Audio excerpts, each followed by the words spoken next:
for those of you that didn't have to park in the road. I know that was not a pleasant thing, but we did wait a few minutes on it. We're going to go ahead and begin. We have Jerry Golden here, and he is going to lead us in our invocation and pledge, so we will please stand.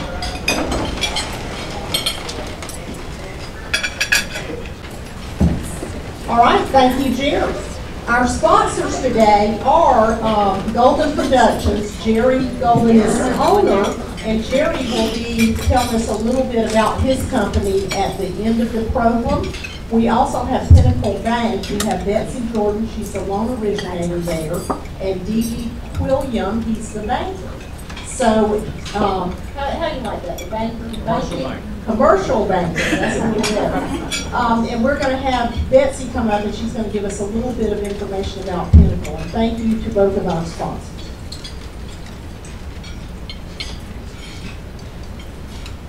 Good afternoon. Can y'all hear me okay in the back? I just want you to know that those of you with your back to the window, I'm watching for Matthew to come through, so if he does, I'll scream run for your life, okay? I think we got a couple more hours before he's going to get here, but as she said, I'm with Pinnacle Bank. Dee Dee Quillian is our business banker. He's here with us also today. And then we also have Gail Sist over here in the corner. She is a consumer lender, personal banker. What do they call you? Branch banker. Branch banker. I just heard it. And then we have Dawn Paul, who is also a commercial or business banker as well. As she said, we are a local bank. We are Georgia grown and bred, started in Elberton.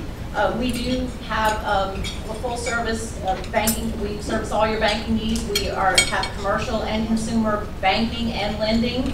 We have treasury management department as well as business services. We do the automatic machines for your payments that you receive from your clients. We do have investment services as well. My job there is I am a mortgage lender. A lot of people don't realize that local banks do mortgage lending, but we do. Sometimes it is a curse word. I have a really tough job. Sometimes I'm really popular. Sometimes I'm really not, and I don't even make the decision. We are very blessed at Pinnacle Bank in that we have what we call delegated lending. We do most of our underwriting locally. We offer conventional loans. We also offer jumbo. We offer all the government products, USDA, FHA, and VA. Those are all locally underwritten, which does sometimes help with speeding up the process or when we run into difficult situations. We also have an in-house product. Occasionally we do have a borrower who will not conform to one of the government programs or to one of the conventional or jumbo markets, and so we do have a program that we also underwrite in-house and we do service in-house. And that is a program that we sometimes will put a borrower in who has either a unique credit situation or a unique property situation, maybe excessive acreage or a land-to-home ratio or different things. So we do offer a lot of different mortgage lending along with all of our other commercial and consumer products. If you have any questions, feel free to give any of us here a call or just call the local office and we'll be glad to help you in any way we can. Thank you for letting us sponsor today.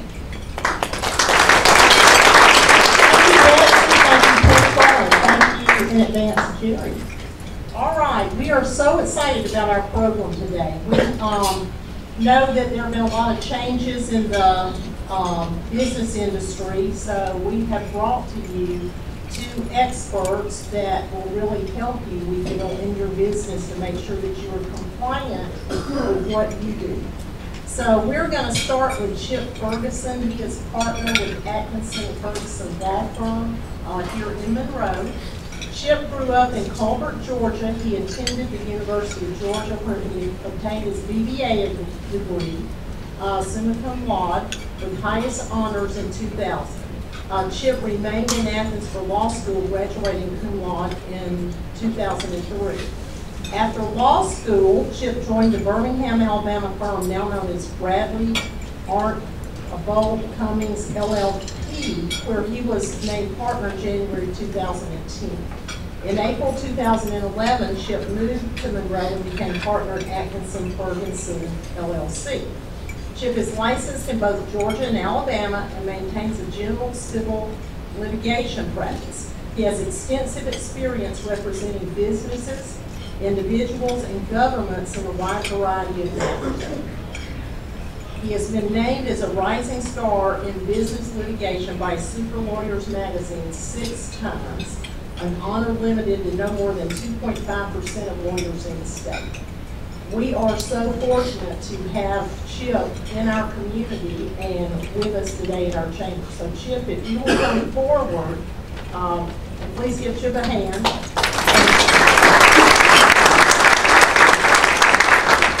And we're going to give you a time for questions for both speakers at the end of the program. So if you have any questions, please make some notes and we'll be glad to address those. Thank you. Appreciate it, Karen. Thank y'all for having me today. It's an honor to be here. I've been asked to speak on the Department of Labor's new overtime rules. I know that's not the most exciting topic in the world, but before you doze off, I will tell you I've been attempted to inject a little bit of workplace humor into the presentation to hopefully make it a little more tolerable. This presentation is intended to be just a general overview of the new labor laws, the new overtime rules, and the FLSA. I would encourage you to consult with your attorney about any questions or specific issues that you may have on these topics. I have a client in Athens who recently asked me to advise them on how these new rules are going to impact them. It's a lot cheaper to work with your lawyer on the front end than waiting until something has gone wrong and you're facing a lawsuit. So I would encourage you to consult with your lawyer on these issues. If you don't have one, I know some good ones. In any event, I'm going to start. Let me get my clicker here.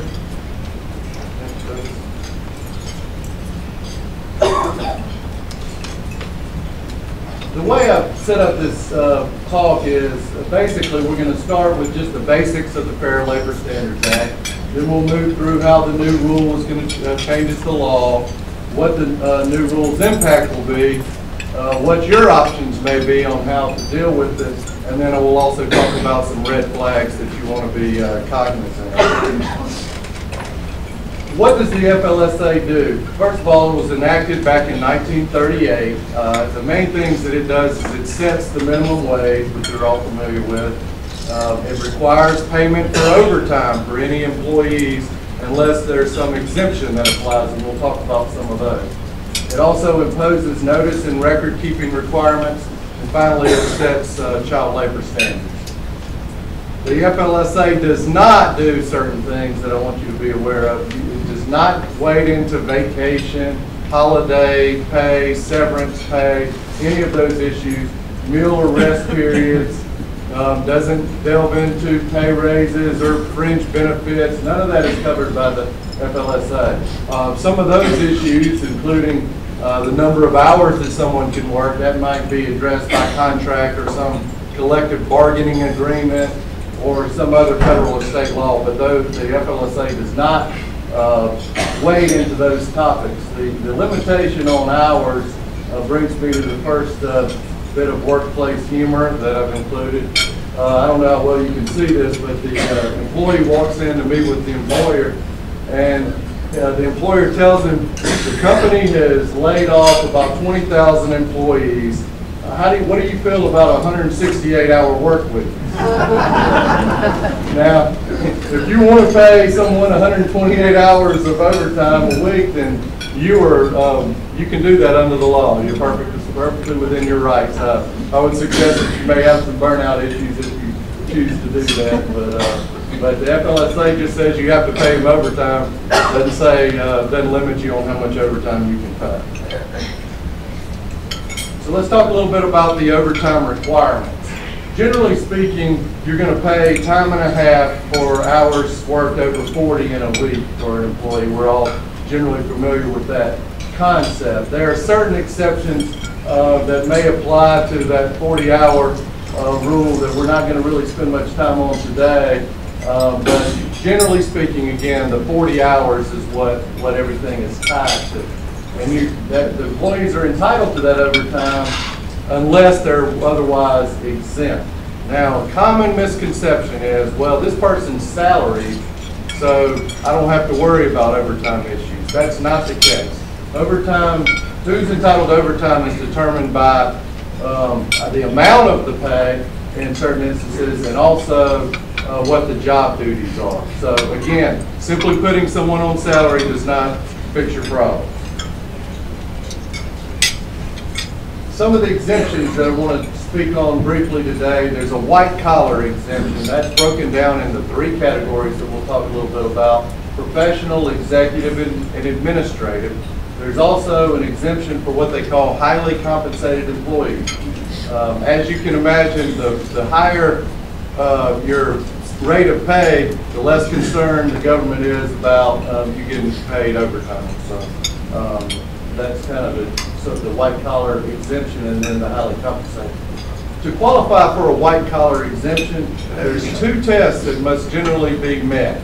One is the salary basis test. The other is the job duties test. Both of those are what's important, because you can meet one and not the other and not be exempt. We'll talk about that a little more. So we're talking about people that are on salary, and the salary is when you've got a fixed, predetermined salary that doesn't change based on how many hours you work in a given week, or frankly the quality of your work in that week. Now, and I've got it marked out because this is going to change, but right now, in order to qualify for the white collar exemption, you must make at least $455 a week, or $23,660 a year. Right now, if you have a base salary of say $20,000 and you have other compensation such as commissions or some other bonus structure, that is not considered in seeing whether you meet that minimum salary requirement. So in other words, today, if someone makes $20,000 and they would otherwise be exempt, they're not exempt under this white collar exemption. They may be exempt under something else, but not under this white collar exemption. As far as the duties, another misconception is you can put a title on somebody and make them exempt. You can say, you're my executive director, and so therefore I don't have to pay you overtime. Not true.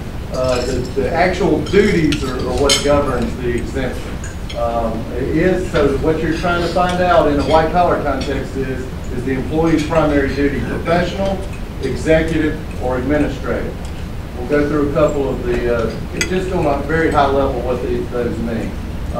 Several different types of professional employees. Like learned professionals is one example. Creative professionals, or someone who's a lawyer or a doctor, essentially. You have to regularly perform work that requires advanced knowledge in some field of science or learning or some specialized area, or that requires invention, imagination, originality, or talent in a recognized field of artistic or creative endeavor. Now, it's so important to note that for lawyers, all these underpaid lawyers and teachers and doctors, they don't, the salary threshold doesn't apply. So even if they're paid more than the minimum, or less than the minimum, they still would be exempt from overtime. The executive exemption. The primary duties that you have to have for the executive exemption to apply is you have to be managing the business or some department thereof.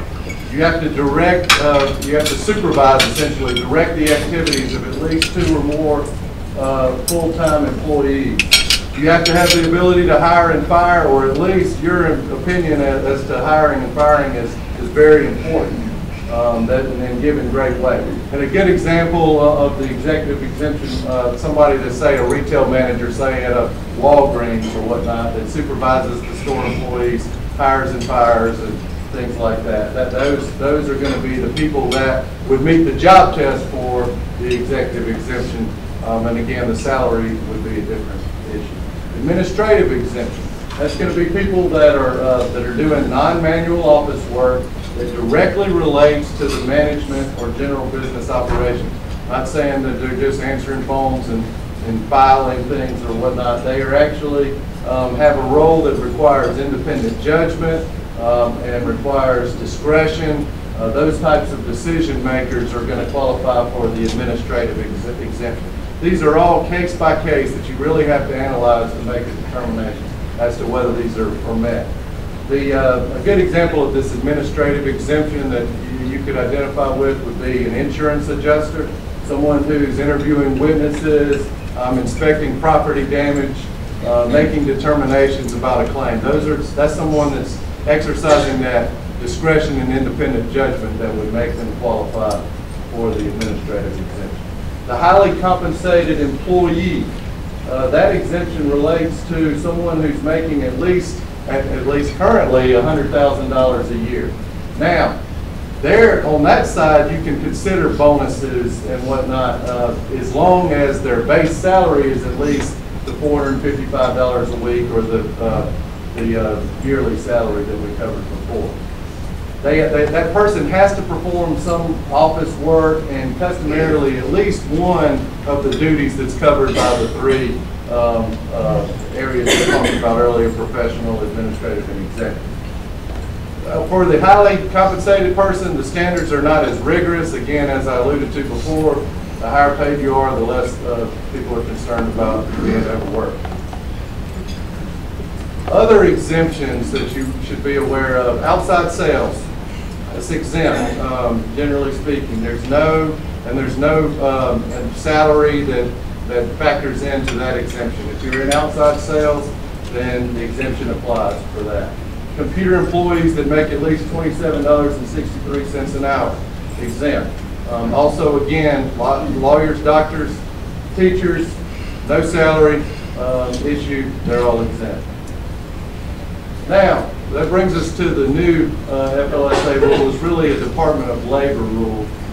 This is a regulation that the Department of Labor has come up with in response to a directive from President Obama. So all these things that you're having to go through now to make sure you comply, you have President Obama to thank for that. It's now a final rule.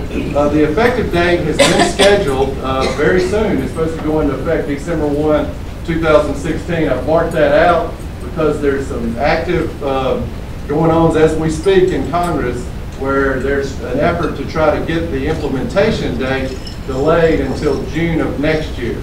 The idea is that Congress recognizes that there is going to be some adjustments that are going to need to be made by employers that's going to require some thought, and they want to give more time for everyone to see how that's going to relate to their business. So that's still in flux, but there is an ongoing effort to get that effective date delayed. So the new rule, what does it do? It essentially raises that minimum salary that we talked about for these white-collar exemptions from $23,660 a year up to $47,476 a year. The math roughly equates to double. So someone that was making $25,000 and was otherwise exempt before, that person's no longer going to be exempt because they have to make the minimum now of $47,476. Real briefly, I'll explain kind of where they came up with that number. They took census data. They looked at percentiles of earnings. They said the 40th percentile of the earnings for full-time salaried employees in the lowest wage census region, which happens to be the South currently. That's where they came up with that number. So the 47,476 is the 40th percentile of salaried workers' wages in the South. It also provides for periodic adjustments going forward. So as that number grows, as far as what wage earners are making, you would expect there to be adjustments to this minimum requirement.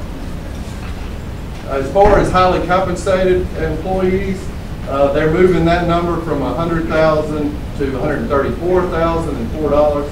This is the 90th percentile of the earnings. Again, for the South region is where they came up with that. And again, it will increase every 3 years as that number grows over time.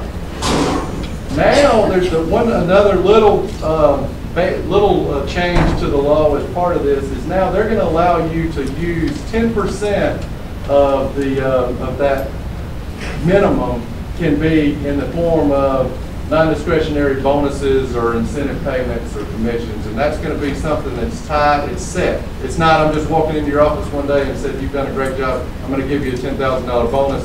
doesn't work like that. It has to be something that's tied to your performance or a set percentage commission on your sales. But anyway, so now, for instance, if you're paying someone $45,000, just under the threshold, but they get a non-discretionary bonus or some commission that takes them over that minimum, they would meet that requirement now and be exempt, whereas under the old law it would not. We just talked about what non-discretionary means. So, and then it's on the highly compensated employee. The discretionary bonuses have a much bigger impact on that. As long as you're making a base salary of $47,476, but your commissions and your non-discretionary bonuses take you above that $134,000 total, then you would qualify as exempt under the highly compensated employee exemption. Now, what's the new rule not do? Again, we talked about what the FLSA does not do. Let's also talk about what this new rule doesn't do. It doesn't affect non-exempt employees, people that are manual laborers or whatnot, that are paid overtime, or any number of other employees that don't meet one of these exemptions. No change as to them. It doesn't apply to employees that are exempt under some other exemption, the school teachers, lawyers, doctors. No effect on them. It doesn't change the duties test. You still have to meet the certain duties to determine whether you're exempt under the white collar or highly compensated employees. It's really a numbers game as it relates to those two types of exemptions. Now, the new rules impact. It's currently estimated that 2 million employees that are currently exempt will no longer be exempt under the new rules, unless some changes by the employer are made, which we'll talk about. No one really knows what that ripple effect is going to be, because if employers start increasing their minimum salary to make more employees exempt, it's going to increase the minimum salary. So that minimum could be an ever-moving target. But that's yet to be determined. All right, so more humor. This is someone that is interviewing a job applicant, and they say, now how could you have 30 years experience when you're only 20 years old? And the answer is lots of overtime. And I think that's what we can expect to see from this new rule is lots of overtime. So she got made up for some lost time with a lot of extra work. In any event, who's affected by this? All employers are in the private sector, nonprofit, profit, and then government as well. And then really the kind of sweet spot that has where the rule has the biggest impact is going to be those otherwise exempt employees that make between the $23,600 old minimum and the $47,476 new minimum.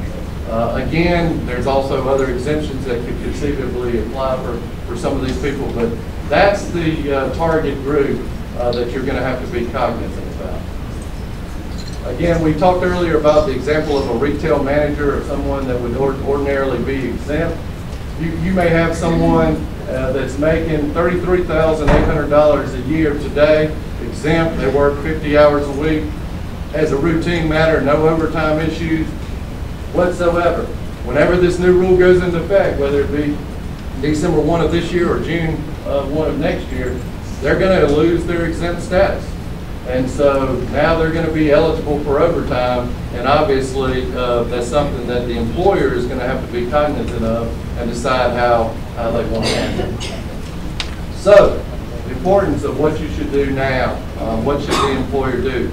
The main thing is to act, to do something. Consult your lawyer, consult whoever, your consultants in how you operate your business to make sure that you've thought through this. You need to get an idea of how much are your workers working.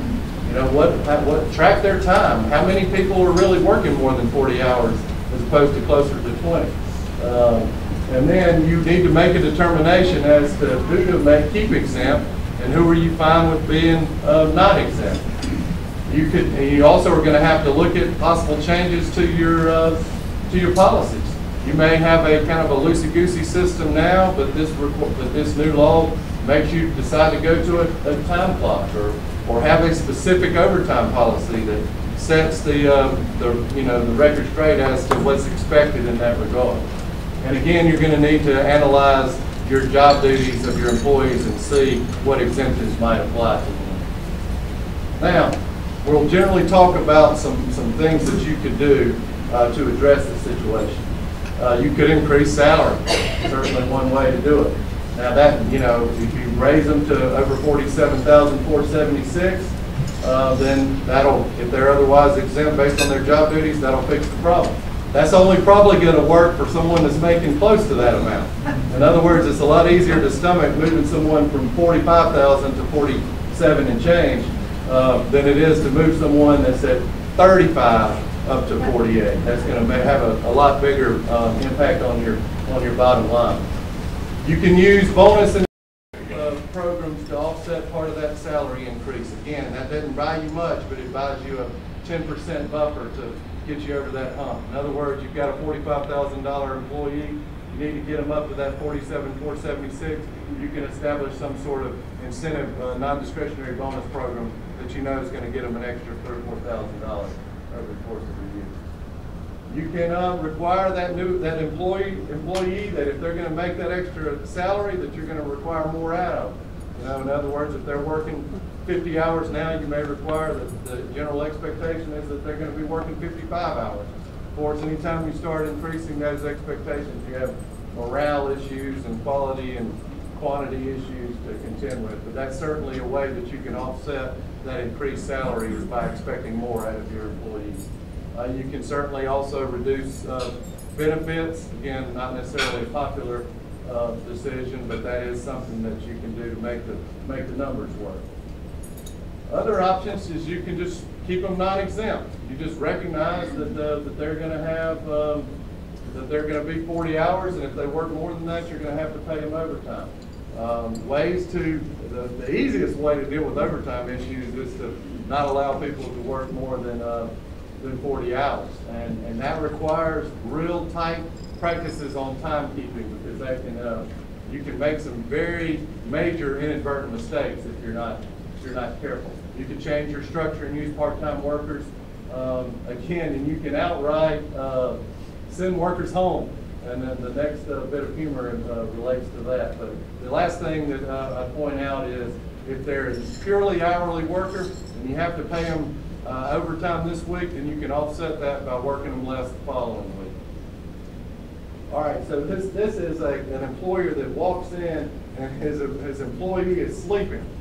And he says, "Wake up, Harper, it's 5 o'clock. I need you to go home. I don't want you to put in for overtime." So obviously, if you've got an employee that's not productive while they're there, you certainly don't want them generating overtime. Again, this is a little more detail in some of those issues we just discussed, but option one would be to leave them salary, manage the overtime.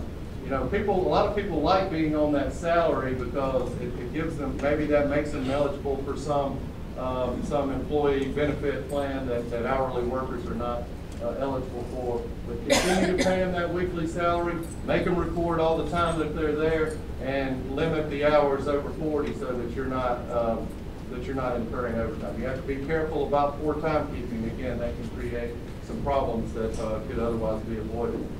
You could still make them salary, but make them kind of glorified hourly workers. You could say, look, we're going to pay you a salary, but if you don't work 40 hours for that salary, then we're going to reduce your pay accordingly.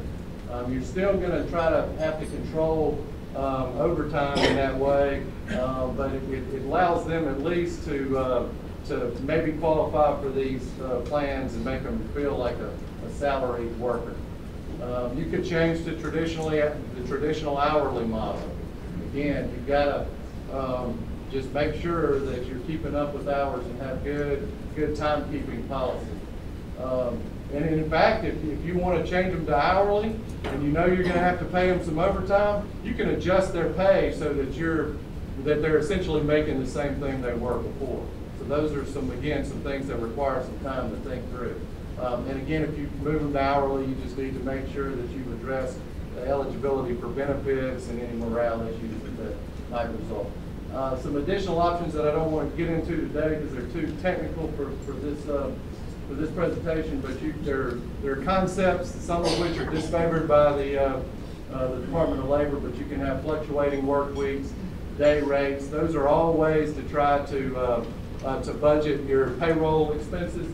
In the government context, there's a concept called comp time policies, and that's only available for government employers.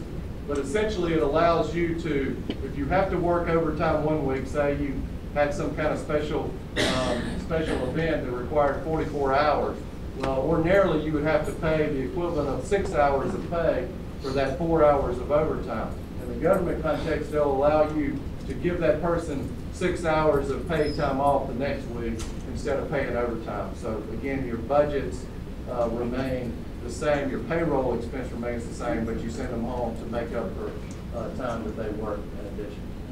Real quickly, I just want to point out some red flag areas that you'll want to be cognizant of.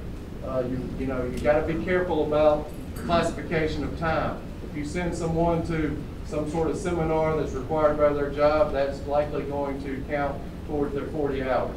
Travel time, you don't have to compensate someone for their commute into work, but if they're going from job to job, that's something that would generally be put on the clock and would count towards that 40. You have to be careful about that good employee that wants to work voluntary hours. I'm behind, I'd like to come in Saturday and catch up. That's great that they want to do that, but if they're working over 40, if they're not otherwise exempt, then you're going to have to pay them overtime for that. It doesn't matter what they want to do, it's what the law says. You have to be careful, obviously, about treating someone as exempt when they're not.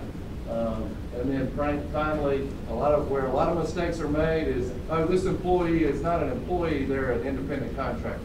Well, that's just calling them an independent contractor does not make them one for purposes of this law. So you have to be real careful thinking you're in the clear by saying they're just an independent contractor.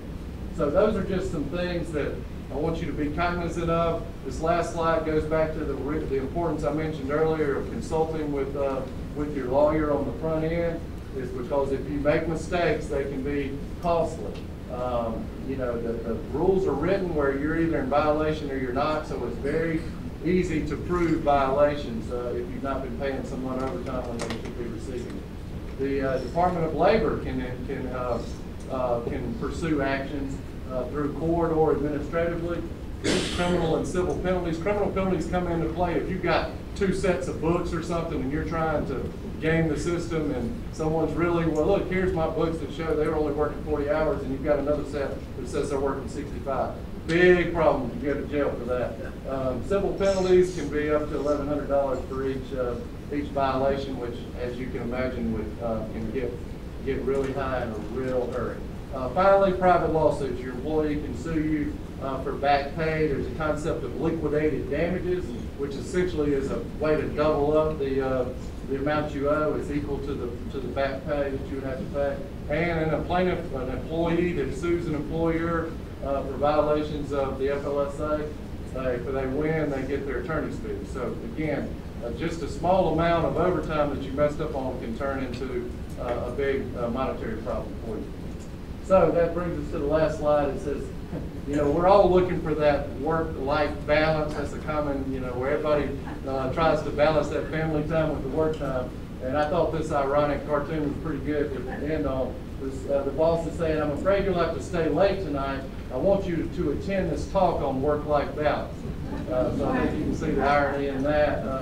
But in any event, I'm happy to help you in any way I can, and I hope this has been a helpful overview for you.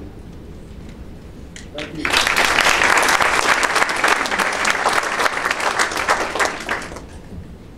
Thank you so much, Chip. All right, now I'd like to introduce Douglas Liu to you.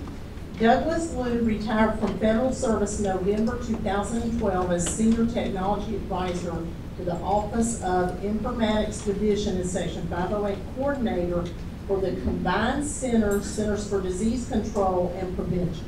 He developed the infrastructure and the team for CDC's web presence in 1994, resulting in deployment of www.cdc.gov, and continue to oversee all of CDC's web presence, including social media sites, enterprise content, and document management platforms, collaboration and knowledge management systems, and global web applications. As an early adopter of accessible IT, Mr. Liu became the first Section 508 coordinator for the CDC and developed many of the policies, change management, and governance for Section 508 within HHS and the CDC. His application framework for accessible IT is still in use at the agency, and he is called on periodically to review and train coordinators across multiple federal agencies. Since his retirement, Mr. Liu serves as an independent consultant to guide and establish best practices in accessibility, information governance, big data, and master data management. Please join me in welcoming Douglas Liu. Thank you.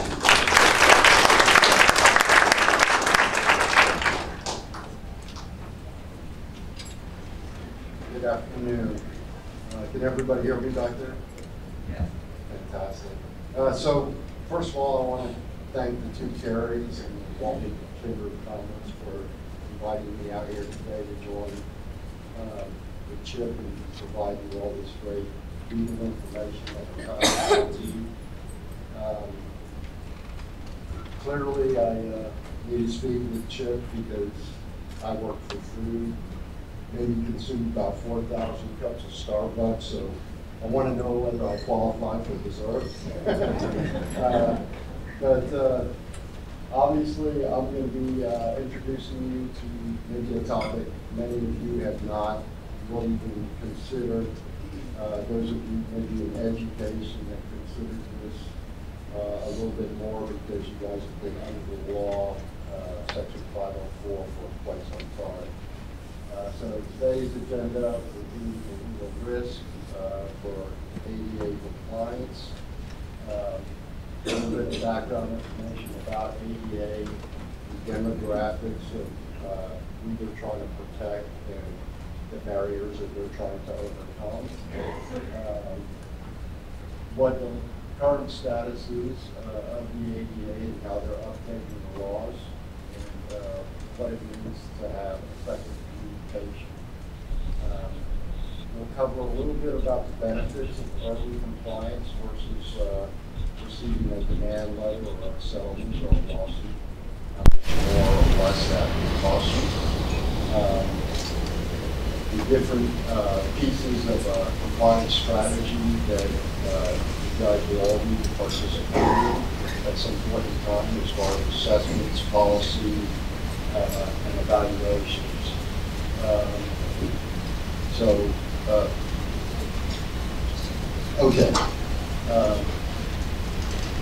So for most of you, all of you are communicating through websites now or mobile applications. So the big question is your ADA, is your website ADA compliant, or is it a lawsuit in waiting? So over the last year, just from 2015 to 2016, the lawsuits have increased by 63%. We're going to top out at over 7,000 federal lawsuits this year, with 10 times that amount that have been settled out of court and never made it into the court systems. So many of you may have already gotten a demand letter. If not, there's one coming very soon. So the risk is extremely high. And this is just a pie chart of the different categories of where it falls and where the most lawsuits are taking place.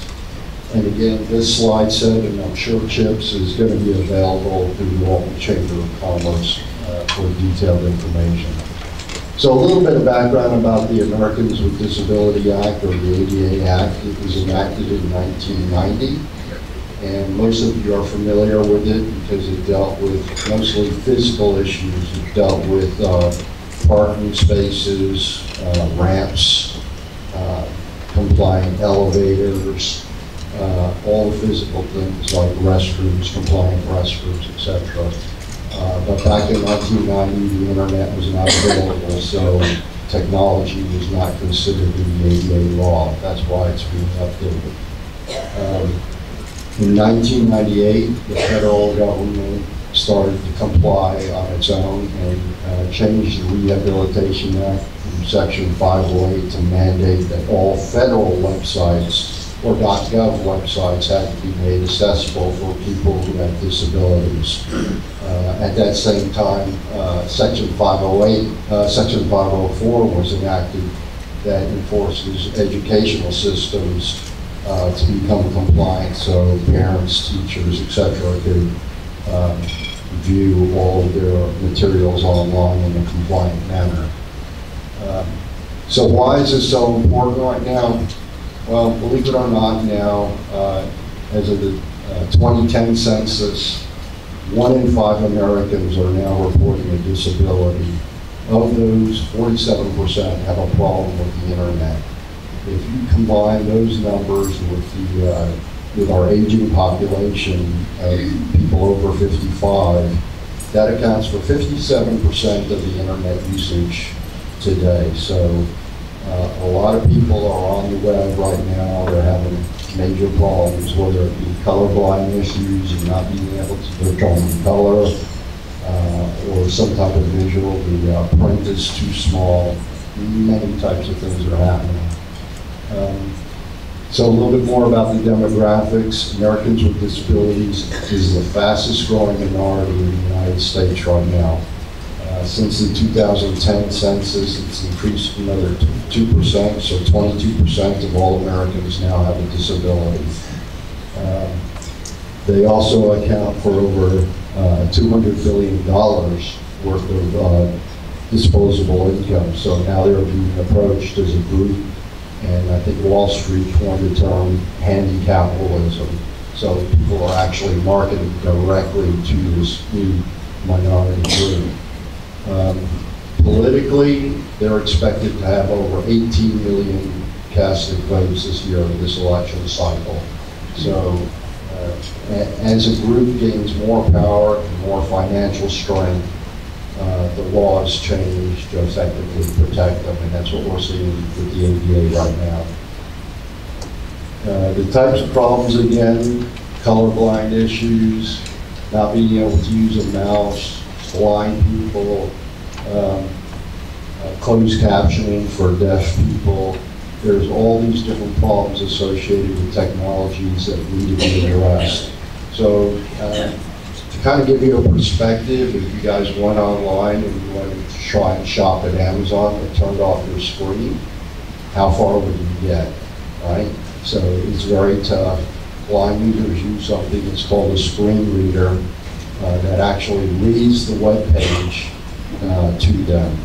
But if it's not coded properly, they can get past the menu items. And it's not just your websites, it's also different files that you have on your websites. PDF files, video files, PowerPoint files like this one. So all of those are being taken into consideration now. So ADA law, what's happening right now, the current state, everybody is updating their standards to WCAG 2.0 AA standards. The Section 508 refresh is going there. The new ADA laws are making that the standard. And in 2014, there was an actual ruling that stated that those are the standards for coding, the technical coding of your website that you have to follow to meet compliance. So lawsuits, again, up 63% from last year, so it's a real risk. Typically right now there are no fines being issued, but the legal fees alone are exorbitant for this, and then you're forced to make the changes anyway. So many of you should start thinking about how you might want to comply early versus waiting until you're under a deadline. It's estimated that it's 50% more cost efficient to take care of this before you get a demand letter, because you can take care of, you can take advantage of a lot of opportunities that won't be there for you when you get your demand letter. So basically, there are some other laws. Recently, they just passed a new section in the Affordable Health Care Act that forces all hospitals, doctor's offices, anybody who's taking Medicare or Medicaid, to make sure that their websites and mobile applications are compliant. And that goes into effect next year, I believe in November. So there's all types of laws that are affecting this, not just the ADA. And basically what they want you to do is to provide an effective means of communication. So for blind people, for example, if you're using images in your web pages, you have to have an alternative text that describes what that image is, okay? So they can tell. You have to have everything in tab order, so people who use a mouse for navigation and can't use one, they have to use a keyboard, it reads correctly in the appropriate manner. So those are the types of things that you have to do to make sure that you meet effective communication. Again, the benefits of early compliance, you'll save about 50% from when you get a letter demanding that you do. Typically, when you get a letter of demand, they give you a 2-year window to make sure that you comply. If you start early and put out a 5-year plan, it gives you the opportunity to retire, and instead of fixing all the broken things, you can retire that content, and when you make changes, you can make those technical fixes in the meantime. So it's a lot easier, a lot more cost effective. Handicap living, went over the three stages of the life cycle for an accessibility strategy. Number one is your assessment. You need to know what your current state is, whether you have a problem, how big the problem is, and what that level of effort is to fix it. The second phase will be the remediation, or the actual fixing and retirement of unneeded documents. And then the third is compliance maintenance. Because it's a technology issue, compliance is much like security, so you can fall in and out of compliance all the time. And as a matter of fact, with the new refresh, 508 refresh, it's estimated that the federal government websites are only going to be 60% compliant, and they've been working at this for 18 years. So there are going to be big problems with the new refresh. So where does everybody need to start? They need to start evaluating their websites to see whether they have a problem or not. They need to start thinking about putting policies in place to make sure that no new content or no changed content is non-compliant. And they need to put an accessibility statement on their websites so people with disabilities that are having problems can contact you. Actually, accessibility statements are your first line of defense. It's one of the first things that these people are using to measure whether your site is compliant or not. It used to be called drive-up lawsuits because they had to go to your physical location to find out whether you complied at a bathroom that was compliant or not. Now they're called surf-by. And so when they surf by your website, the first thing they're looking for is your accessibility statement. Can they report a problem? Can they get help? And if they can't, here comes the demand letter. So that's your first lines of defense. And from there, you proceed into the other stages of your strategy.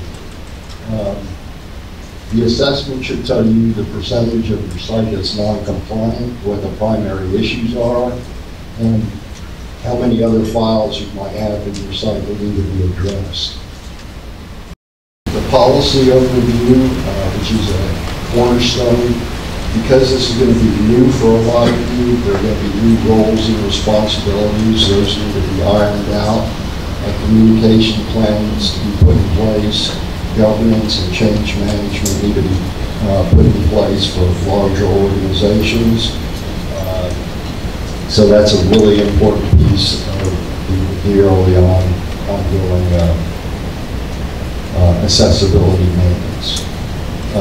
The things you'll need for policy support, a development environment, obviously, so you can have approval processes to make sure that all your new and changed content are compliant, spelled out roles and responsibilities, training seminars, a monitoring schedule, communication plan, so when somebody sends you a form from the accessibility statement, you guys already have it in place of how you're going to respond to it, who's going to respond, etc. Accessibility statements, obviously, covered that, and just different email forms that people might use to try and communicate with you. So, education, basically, this is the biggest problem that I'm finding out in this area. People hear about new laws, accessibility, they see the dollar signs, and they bury their head in the sand. Actually, it is now mandatory for people who are getting sued that they have to actually have annual training. So it's a good idea to go ahead and start looking at that and thinking about how you're going to be achieving that, whether you get sued or you don't get sued. Another thing that you need to do is to prioritize what you need to make compliant. Obviously, your homepage is really important. Your accessibility statement is really important. But the main way that you're going to save money is to look at your website and find out what kind of outdated material that you have that you can get rid of, so you don't have to fix files that nobody's going to be looking at anyway. So you need to look at what files that you have and delete the files you don't need. Once you get started, your priorities going forward, let's make sure that your new and changed files are compliant. The second priority will be addressing all of your HTML files, your web files. And then your third priority will be all the different types of attachments, your PDF files, all of your other files. This includes social media too, by the way, if you guys are using LinkedIn or any other type of social media that you might be posting on Facebook, whatever. So who will do the best job? And obviously for the lowest amount of cost, you need to look into that. A lot of people choose, well, we're going to try and do this in-house. Basically spend a little bit more in training, but it can be done. Outsource to your current vendor. I never recommend that, because if your current vendor didn't build you an accessible website to begin with, there's not a good chance that they know how to do it after.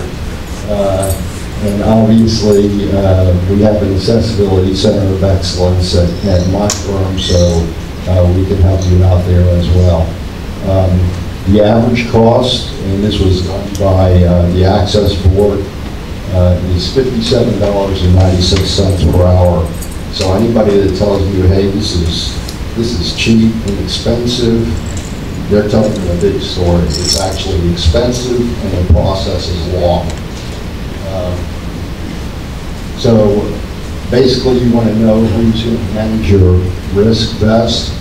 It's not, what you have to understand, it's not just a technical issue. It crosses over to many sections of your company, not just marketing, not just your web people, not just your legal people. It's going to touch every portion of your business. So you have to find out who your stakeholders are, gather a group together and really discuss this out to see where the risks are located and how you guys can best address them. Continuous monitoring, which is the third phase, means that you're going to have an approving official, somebody that can run a test to make sure that that page is compliant. You're going to have some type of technical advisement and remediation and best practices person on staff, so they can fix any problems that are found. They'll also have to know how to develop an audit trail for general counsel. And One of the things we offer is a link to a live help desk, and obviously you'll have to update your policies year after year as the laws changes and moves on. So, you know, in closing, you know, this is a serious issue, and you know, I tell people, hey, there's really 3 reasons to make your website accessible or your mobile applications accessible. Number 1, it's the right thing to do. Okay. Number 2, there's a law and there's major risk involved in doing that. And number 3 is return on investment. For the companies that I've been working with in the private sector since I've been retired, we've seen major return on investment by able to market directly to this new growing community. And you will find that they are extremely loyal customers. And so, you know, closing, obviously, if you have more questions, don't hesitate to contact me. I work for food, so lunch, you know, it's all good. And I do apologize that this has all been, you know, about law and everything. So, you know, the Carmichael's folks over here, I hear they've got great heartburn medicine, and the hospital people over here, the blood pressure has gone up. They'll take care of you over at Clearview as well. But thank you so much for giving me the time.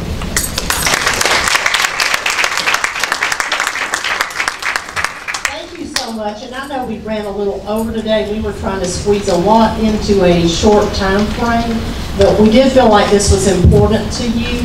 So in lieu of questions, these gentlemen have agreed to just allow you to send them emails. Both of their email addresses are on the program, and that way maybe we can get you out here a little bit faster. We have a couple more things to do. Member of the month. I want to give them a moment here. All right, this month's Member of the Month is a local business who began in Walton County 8 years ago, but has been in business for 14 years. The owner of this local business has been involved with several community activities, including past Junior Service League President, Boys and Girls Club Board, former March of Dimes Committee, United Way Board, Walton Chamber Board, and are active at the First Baptist Church in Monroe. This small business has 3 Leadership Walton graduates, and team members have served on the Golf Committee, Chamber Ambassadors, Chamber Referral Groups, Commercial Affairs Committee, and much more. Their website states the following: we strive each day to help make choices that leave you feeling informed and protected. This month's Member of the Month Award is being presented to Allstate, the Ellerby agency. And is Christy Ellerby here? I know Sherry Hawes is here. Hey, Christy, you need to come on forward.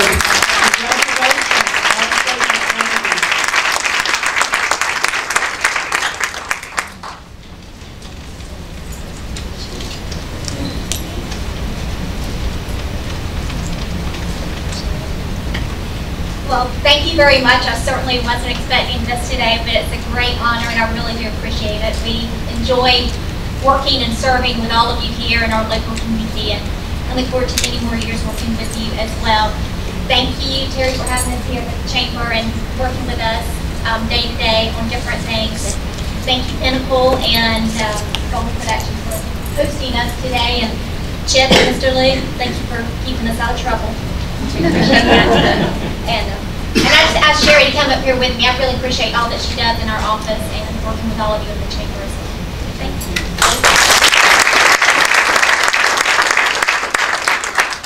All right, Chamber updates. Terry. And new members.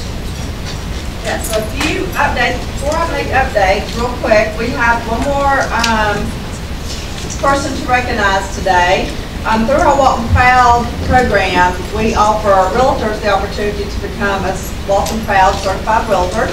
And we have a new realtor to add to that short list who has gone through the steps, gone the bus tour, went and read to a class, helped with the reality check program.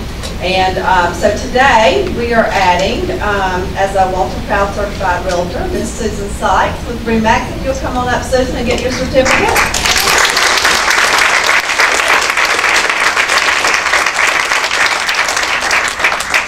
Congratulations, Susan. Okay, so now, Carrie, we have new members here. One new member today to be recognized. If you'll stand up and give us your name and your company.